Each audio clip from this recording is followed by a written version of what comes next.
Hello, all. Welcome back to Not Just Lessons from Our Animals. I am Emma. I am an animal communicator, healer, and teacher. I am a guide for humans back to their authentic self. I am a messenger for Mama G and a conduit for the divine. And I'm back with a message from an animal, and I'm so excited to share this. I've been wanting to share it since it came through, I think in December, and we're now in January. And there's just been a lot going on. So, if you also are in a place in life where there's a lot of change, a lot of swirling, maybe a lot of chaotic energy, you're not alone. Not that that always makes it better or easier because you are still in it. And I feel you. I feel you so deeply. And a reminder that we are in, excuse me, 2026 is in numerology the year of the one, and 2025 was the year of the nine. And in numerology, it operates in 9 year cycles. So without going fully into it, mostly because I don't know it all so deeply to be able to really speak on it intelligently. Um, so personally, you have your own cycles of the energy and years that you're going through, your own 9 year cycles, and collectively we also are going through our a 9 year cycle together. So those energies aren't necessarily the same. So you could be going through the same energy as the collective, and you likely are going through a very different energy. Um, and collectively, we moved from the last year of the cycle into the first year of the cycle. So 2025 was a year of the nine. If you follow me, listen to me at all, you've likely heard me talk about this. And the nine is a year of endings, essentially. And that can look so many different ways, that can appear so many different ways. And this podcast episode is not about that. And so the year of the one, which is now what we're currently in 2026, is a year of many things, one of them being new beginnings, right? We made space in 2025 for what is to come in 2026. So change isn't necessarily a bad thing. It likely is helping you get to where you're wanting to be. We just can sometimes demonize change and uncertainty and turmoil and chaos. And so this gets to be our opportunity to see how can we lean into it? How can we see the good in it? And how can we surrender in a and then it just really depends on the person. So like it's hard to say this as like a collective message, but like surrender in a very active way, right? A very intentional way, a very connected, sovereign way, and not a passive, well, I'm just gonna, like let Jesus take the wheel, the Carrie Underwood song. And that might be what you need to do. And it may be more of, I'm surrendering these parts that I don't actually have control over, and I'm taking full control of the ones that I do. And that is how you're meant to move through this time. So I wasn't planning on saying any of that. So hopefully that was helpful for somebody. And I thought I would start this episode, and maybe I'll start the next episodes with the daily message from the unseen. So something that is available within the Reconnect membership portal is a whole kind of like course space where I put all of the daily messages from the unseen. So each day I receive a message from something, someone, you know, any anything in the unseen, or in the unseen can be things that we physically see in our reality right now that we don't get to like speak to in the same way, right? So sometimes it's animals, sometimes it's nature. There's been a few people that have come through. It's all sorts of things, elements, all sorts of things. And today, excuse me, today it was a chunk of cheese. So it really shows you the just breadth of who and what and all the things that come through during this. And these are just short messages. And the message that came through says from the chunk of cheese, Some things are better with time, and some things are meant for immediate consumption. It is up to you to discern which is which, and that comes with trial and error. The stinky cheese doesn't taste too bad when you let it sit long enough, and tastes quite pungent when immediately consumed. Logic doesn't always dictate timing. Allow your feelings to show you the way. And I love that. I actually don't know about cheese making and if that is, logically true about letting stinky cheese sit versus eating it immediately. And either way, it's great. Okay, so today I am bringing you a message from a dog named Millie. And I love this concept that she brought through. I have got to tell you, the animals recently, the last like month or so, have been bringing through these really profound and important messages. And so it's so fun to get to share some of them with you. And some of them, are can be too complex to kind of share in a podcast episode or so specific to the person and their situation that it's difficult to bring to a podcast episode.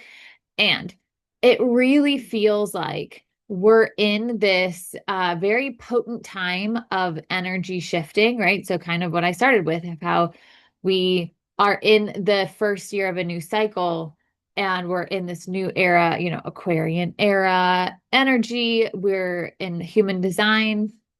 We're in the last year before we start a whole new karmic cycle. And it just feels like we're in this really big transition, right? The time that we're living in the United States, specifically, since that's where I live, is wild. And I will say this also before I get into Millie. Millie, we're coming, I promise. Is Mama G came through with a message yesterday because recently there's just been a lot um, of senseless loss happening in our country. And I don't remember what I was asking her, but I was basically asking her like why? Like what is happening? Like what can you share about this? And essentially she came through and said that there are these two roles that we all fall into. So you either fall into one or you fall into the other, and you have to fall into one, and you can't fall into both. And that it's not our job to demonize or to look at someone that's in the other role and question or judge or say you're wrong for being there, right? And essentially, again, if you are interested in this message and any of her other ones, they're all available within the Reconnect membership. Essentially, it boils down to, and I highly recommend you go and actually like soak in her words, because this is very just like boiling it down. There's one role that is much more micro, is much more day to day, hour by hour in the energy of things right now. And there's one group that is more macro. They are the ones that are meant to be, that are tasked with creating the energy for the future. So that both of these things look different, right? And they look so different within each of these things as well.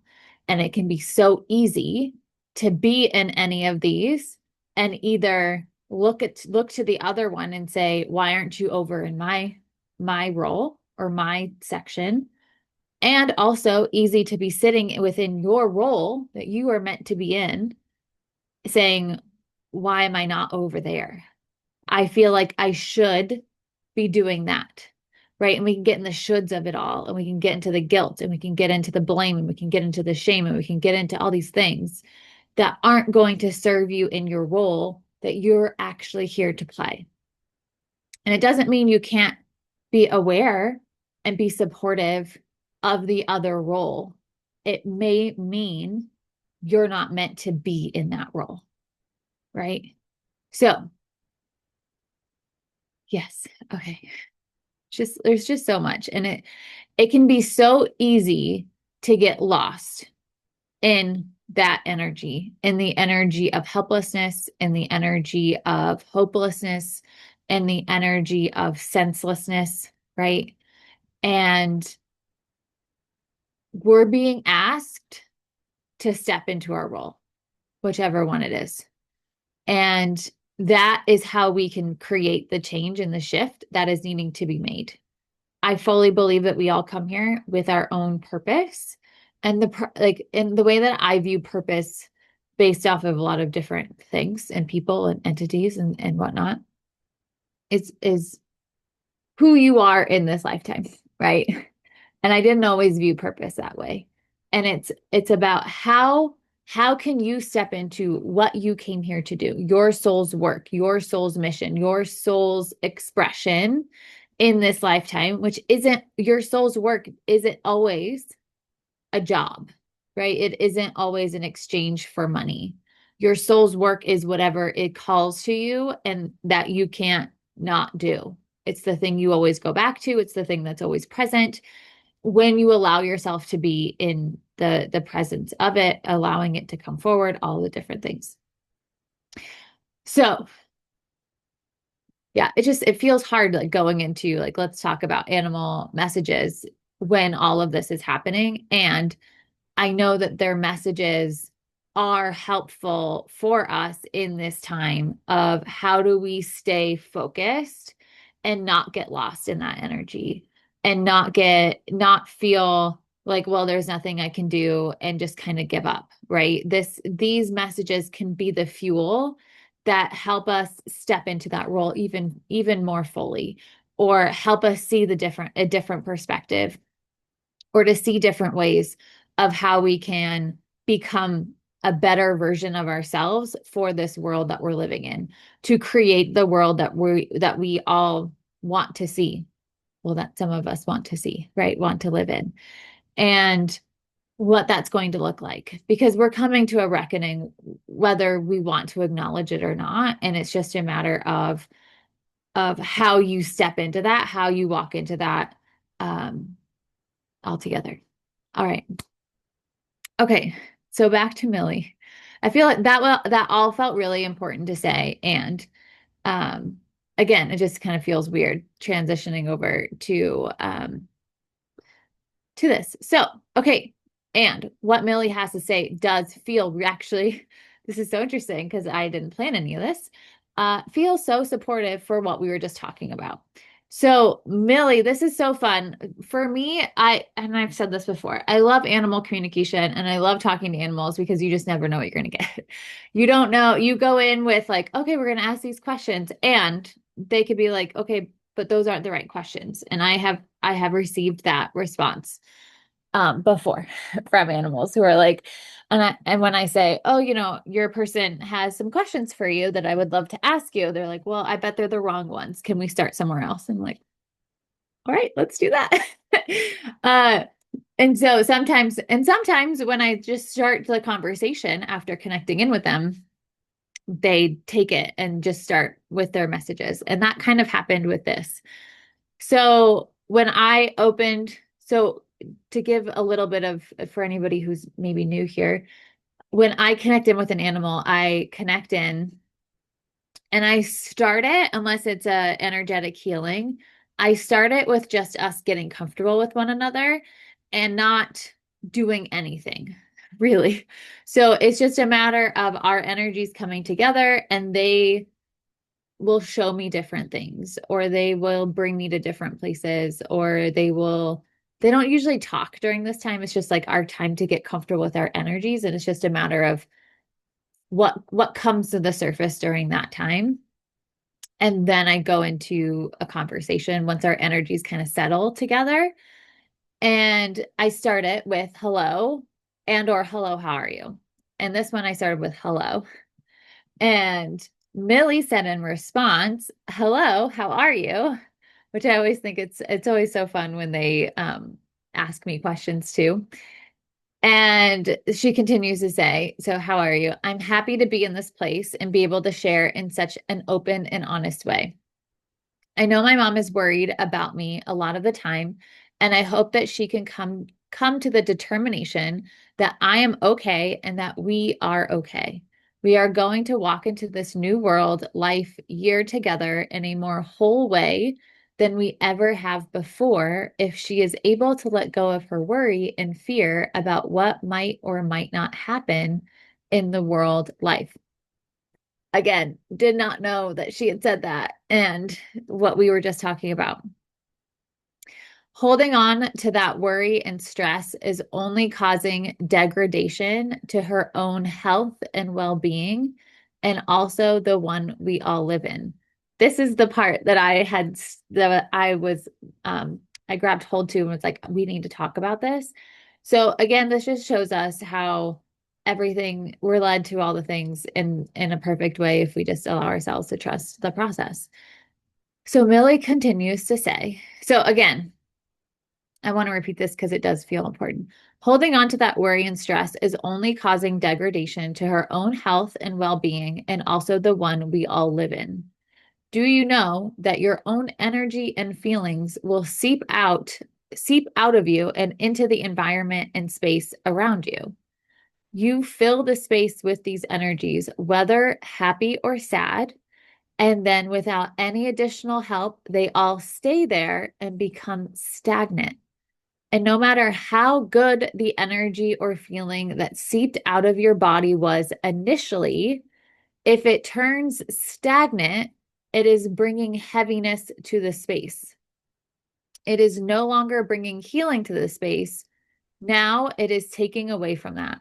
So it is always good to be mindful of the energy that you are putting into a space, and then always good to be regularly clearing and cleansing the space so that it stays upbeat and healing. And I went on to say, like, oh my gosh, thank you so much for sharing that. Like, that is so interesting and like whatever.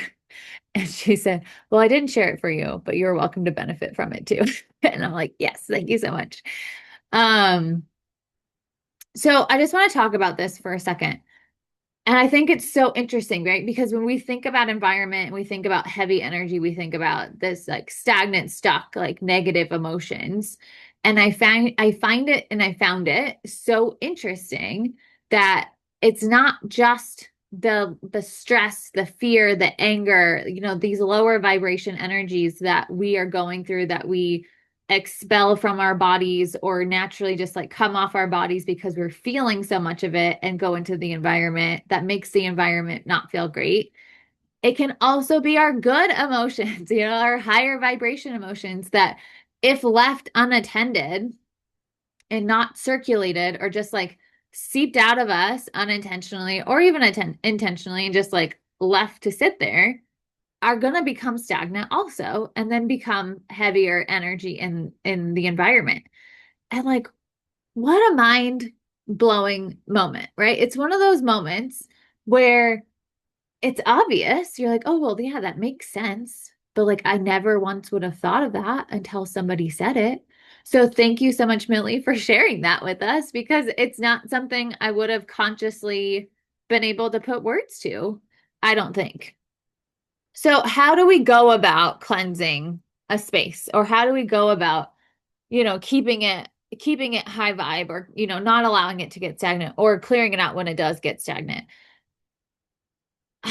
Again, this is like not a super easy question to answer, in my opinion, because I think there's so many different ways, right?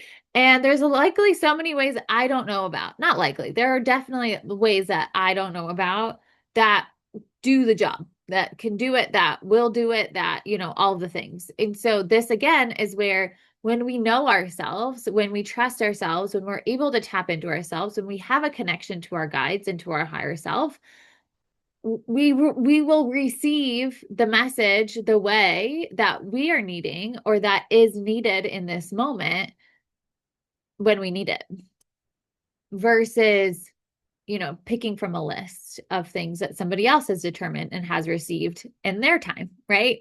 Because somebody received this at some point, and then somebody decided it was the way. And then we all said, okay, sure, sounds good. And then stopped listening to ourselves and started listening to somebody else's self, right? And said, oh, well, theirs is true and mine is not. But why? Right? And so this is I'm happy to share some ideas, and I want to make it very clear that these are not the only ways. And that again, this is our opportunity to come back to ourselves, come back home to ourselves, come back connected to ourselves so that we can listen to ourselves and do what is needed to be done for us in whatever situation and moment that we're in. Okay, I think I made myself clear. So one of the ways that I will do cleansing, and this is something that, is very well known and tends to be the way that is shown for a lot of people, is through burning sage and sage smoke. And I personally use sage because I live in a place, Bend, Oregon, where it grows wildly and it is abundant. Sage that you buy in a store tends to be endangered. So it is very important that you are sourcing your sage, if you are a sage person, ethically and sustainably. Same thing goes for Palo Santo. It is also endangered. And these are things that I likely would not use if I wasn't able. I don't use Palo Santo. I used to before I knew better, before I knew more about its situation. I don't know that I would use sage if I didn't have access to being able to go out into the wilds and harvest it myself. So you do whatever feels best for you. And there are other plants you can use too, right? I don't know them all off the top of my head. Lavender is one, rosemary is another one. They're all going to have their own special, unique properties to them. So you can definitely search. There's definitely books on it, right? So there are definitely so many creators on social media that talk about different plants that you can use instead of sage and Palo Santo. I know I've seen those videos before. I did not save them, I don't think. So I cannot post or I cannot share who they were, and I don't remember who they were. And just I'm sharing this to say there are so many avenues in which to learn more about the different plants. So, whichever one you decided to go with, and this is only one way, you don't have to do it this way. I will then burn them until that's smoking. And then I go through the rooms, and I don't do this that often because I burn it so often in like when I do sessions that I find that I don't need to do these big cleanses. And when I do a big cleanse, because I've had lots of people in the space and I would like to get it back to my own energy, I open windows so that the energy can exit, and also so I don't set off the fire alarm, which I have done before. And I will walk through the rooms, and I don't do this big whole thing of like consciously saying and repeating, like removing negative energy and bring in good energy. I just repeat in my head what comes through. And I trust that that is what is meant to happen. I used to do it that way because that's how I was told. I was told you go through and you say, I want these energies to leave and I want these energies to come in. And that just felt really like too structured for me. And I got to the point where I said, okay, well, if these are the words that keep repeating, I'm going to trust that these are the ones that I need to say in order for things to go to where, my intention is for them to be light and fun and supportive, right? And then I do that throughout the house and I let it be. I also have lots of crystals. So like another way we can go about cleansing energy in space is through crystals. There's so many different ones. There's so many different ways of going about it. There are ones that are more about protection. There are some that are about cleansing. There are some that are amplifying. There are some that are healing. So it's really about going through and asking.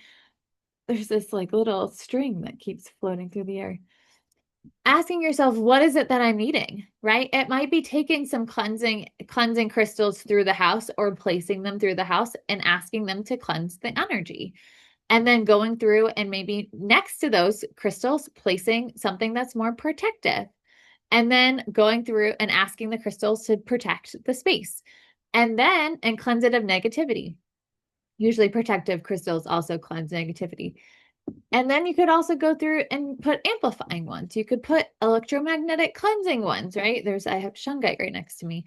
Um, right. There's so many different things that you could do, whether it's you walk through the space with those crystals, you place the crystals throughout the home or the space that you're wanting to like bring new energy to, and then you get to cleanse those crystals when when the time has come that they've done their work, or they've been sitting there for a while, or they've been working over time. We got to cleanse, we got to release all that energy they've taken on back out. And you can do that lots of different ways too. Right? You can cleanse them through the full moon, not during an eclipse. So just be mindful of that because we're coming up on eclipse season. You could use water depending on the crystal because some will fall apart in water. You can use smoke, right? Like what I just said. So again, there's so many different ways, but you're definitely going to want to like get the energy out of those crystals once they've done their job, or like maybe use them ongoing. And then, every quarter you cleanse them or whatever, right? It's again tapping into you and your own energy of how often they are needed to do that and what that looks like for yourself. And then, I mean, there's so many more. Those are the two that I'm going to say. Otherwise, we'll be here for a while. And I know there's like some more things that I wanted to share from Millie's thing.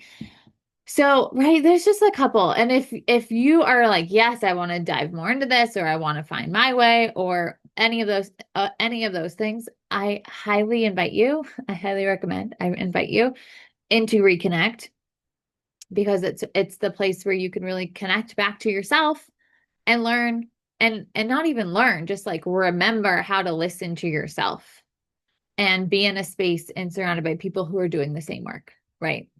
So, okay, let me find the other message I wanted to share from Millie.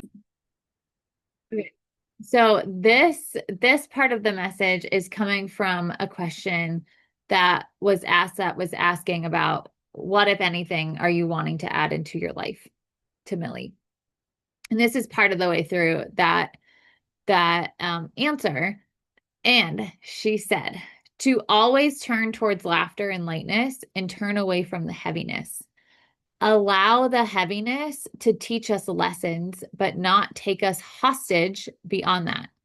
This is where a good space cleansing is going to be really supportive to all of us, because it is going to give us the time and space to allow for more lightness to take root while not being surrounded by the heaviness of the environment.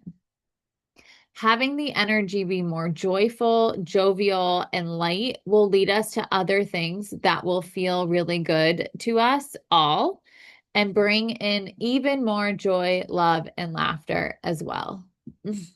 So good, right? Allow the heaviness to teach us lessons, but not take us hostage beyond that. How often do we get stuck in the heaviness because we don't know how to move through it, or we feel like we deserve to be in it and to stay in it, or we get so grippy with it that we're unable to move through it because we're keeping ourselves stuck there no matter how much we don't want to be there, right?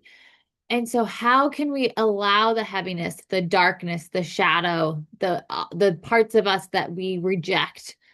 How can we allow them to teach us and then to leave us? And by leaving us, I mean really be integrated as part of us, because we are both darkness and light, shadow and sunshine, right? We are all of the things. And so once we are able to accept that and we can learn from all the aspects of ourselves, we start to integrate ourselves more and become more whole and less like jagged and separated because we're not keeping ourselves that way because we're saying, oh yes, I see this part of me that, blames everybody else or, has made this belief to be very true and it hurts other people. And, now I'm able to see it differently. And through our acceptance, through our acknowledgement of these different aspects of self, allows them to like be the puzzle pieces that get put into our puzzle and makes us more whole. Right? So I think this is a little bit of a longer one.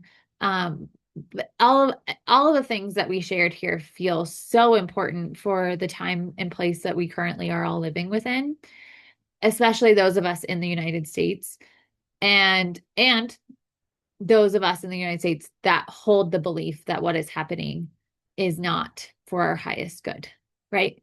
Because not everybody holds that belief. If they did, they wouldn't be a part of what is making us feel that way, right? So at some point, right, we have to look and say, okay, it's not my job to convince them unless it is, right? This is where again we get to understand which role we fall within and what our soul's mission is. Our soul's work will lead us into what we do, right? How we act, how we respond, how we show up during this time and space. What is going to have the greatest effect, impact for the greatest good?